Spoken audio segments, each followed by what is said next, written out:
এই যে নবাবজাদারা, খাবার নষ্ট করছো। ওই বাবার জমিদারি নাকি এটা?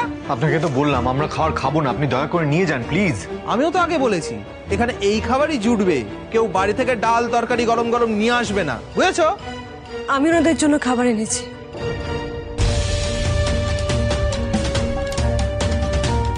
এখন যাওয়া যাবে না। স্যার স্যার প্লিজ, আমি খাবারটা দিয়ে চলে আসবে, একটু অ্যালাউ করুন না স্যার প্লিজ। বললাম তো এখন যাওয়া যাবে না। দেখুন এসব টিফিন দেওয়ার নাম করে অনেকে টিফিন বক্সের ভেতর করে টাকা ফোন এসব চালান করে, কাজে টিফিন দেওয়ার পারমিশন দেওয়া যাবে না। স্যার বাইরে যেন অফিসার ছিলেন, আমি ওনার থেকে পারমিশন নিয়েছি, উনি আমাকে বলেছেন যাওয়ার জন্য, আপনি কেন না করতেন স্যার প্লিজ। এত কথা বাড়াচ্ছেন কেন বলুন তো আপনি? বলছি তো বাড়ির খাবার দেওয়া যাবে না, এটা লক আপ, এখানে এই খাবারই খেতে হবে। আর যদি না খেতে পারে তাহলে খালি পেটে গামছা বেঁধে চুপচাপ শুয়ে পড়বে, এটাই নিয়ম। স্যার আমি হাত জোড় করতে স্যার। তা আপনি যে ওনাকে এত নিয়ম শেখাচ্ছেন, থানার নিয়মগুলো আপনার মনে আছে তো? আমি ওনাকে পারমিশন দেওয়ার পরেও ওনাকে আটকাবার অধিকার আপনাকে কে দিয়েছে? না মানে স্যার এই টিফিন বক্সে করে খাবারের জায়গায় অনেক সময় টাকা মোবাইল এসব চালান দেয়, তো তাই। তো সেটা যাতে না হয় তা দেখার ডিউটি আপনার। তাহলে আপনি ওনাকে খাবার দিতে অ্যালাউ করছেন না কেন? Sorry sir. আমি আপনাকে পারমিশন দিচ্ছি, যান গিয়ে খাবারটা দিয়ে আসুন। আর আপনি কিছুক্ষণ কথাও বলতে পারেন, তবে not more than 20 minutes. Thank you sir. তুমি চলো আমার সাথে।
কি রেস্টুরেন্ট থেকে আমাকে এসব পাঠিয়েছে কেন?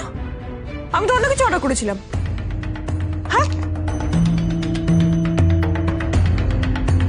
কাঁচা পেঁয়াজ, আলু,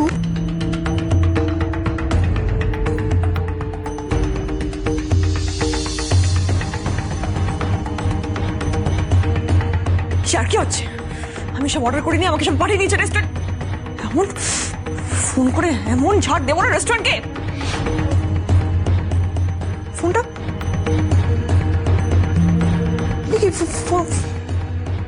ফোনটা তো এখানে ছিল, কোথায় গেল? কি হচ্ছে আমার সঙ্গে? তোমার সাথে যা হচ্ছে সব ঠিক হচ্ছে। তুমি আমাদের না খাইয়ে রাখতে চেয়েছিলে না, এবার দেখো। আর আমরা তোমাকে আজকে কিচ্ছু খেতে দেবো না, আর এই ফোনটা আমরা কিছুতেই ফেরত দেবো না। অসভ্য দুটো বাচ্চা, হ্যাঁ? আর ওই সঙ্গে থেকে নাকি সব অসভ্যতা বেশি গেছে। চুপচাপ ফোনটা ফেরত দিয়ে দাও, নইলে কিন্তু। নইলে কি করবে তুমি? আরো মামনি, আমার পাপাই কার্ড দিয়ে তুমি রেস্টুরেন্টের খাবার খাবে, আর পিপিন ডালিন দাদি না খেয়ে থাকবে। খুব মজা না? তোমাদের এবার মজা দেখাচ্ছি আমি, দাঁড়াও। মজা তো এবার আমরা তোমায় দেখাবো রিধিমা বৌদি। কি করবে তোমরা, কি করবে? দুটো গেড়ে মিলে আমার কি বিগড়াবে? হ্যাঁ, কার্ড আর ফোন আমিই নেবো। এই দাও দাও বলছি।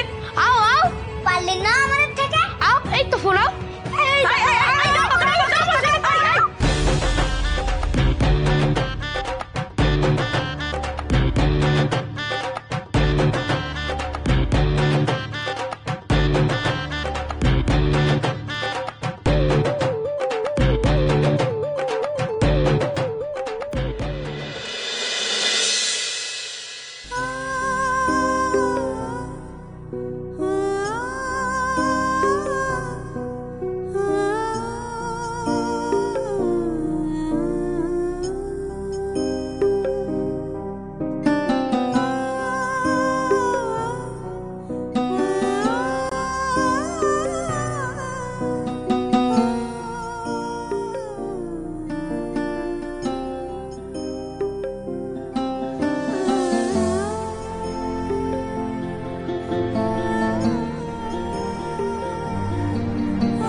আপনি খেয়েছেন?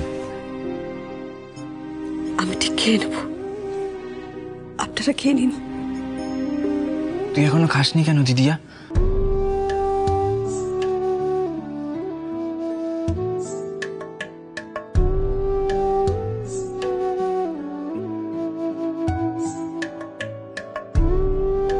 নিন, খেয়ে নিন।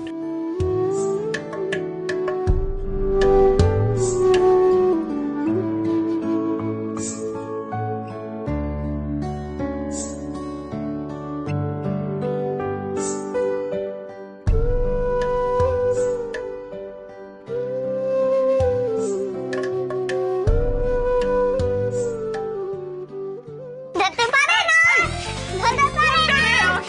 ফোনটা ফোনটা দে, ফোনটা।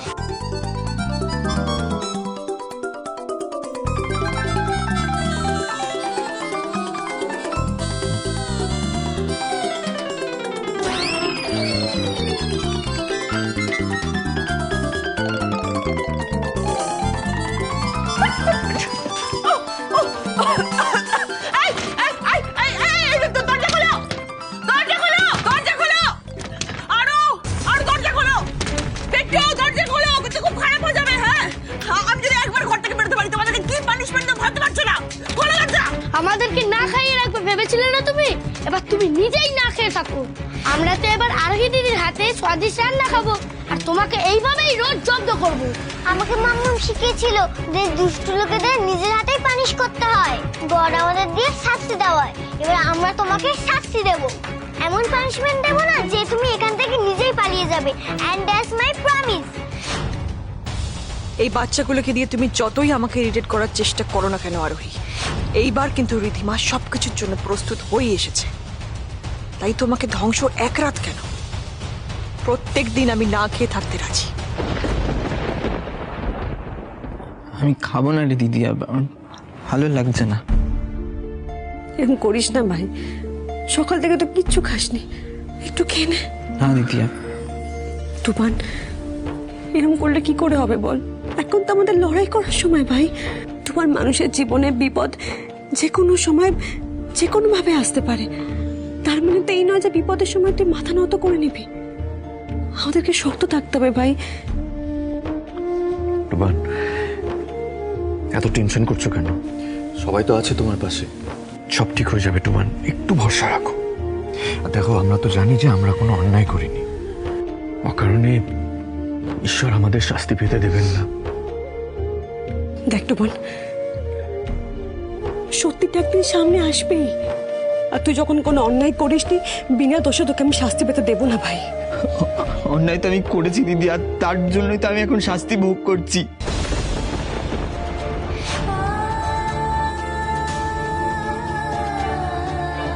মানে কি বলছিস তুই? কি অন্যায় করেছিস ভাই?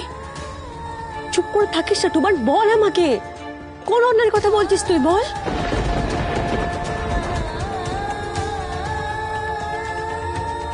তুফান, তোকে আমার দিব্যি, সত্যি করে বল তুই কোন অন্যায়ের কথা বলছিস, বল আমাকে। তুই কি এই মাদক জেনে বুঝে ডেলিভারি করেছিলি? না দিদিয়া, তুই বিশ্বাস কর, আমি জানতাম না যে এটার মধ্যে মাদক ছিল।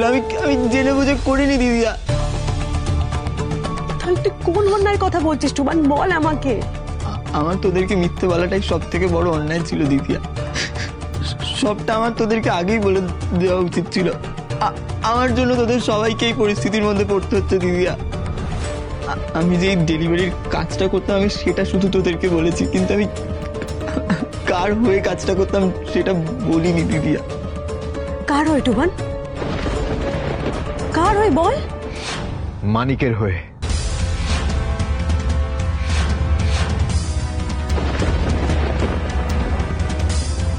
তুই মানিকের হয়ে কাজ করেছিস তুফান? হ্যাঁ দিদিয়া। কেন?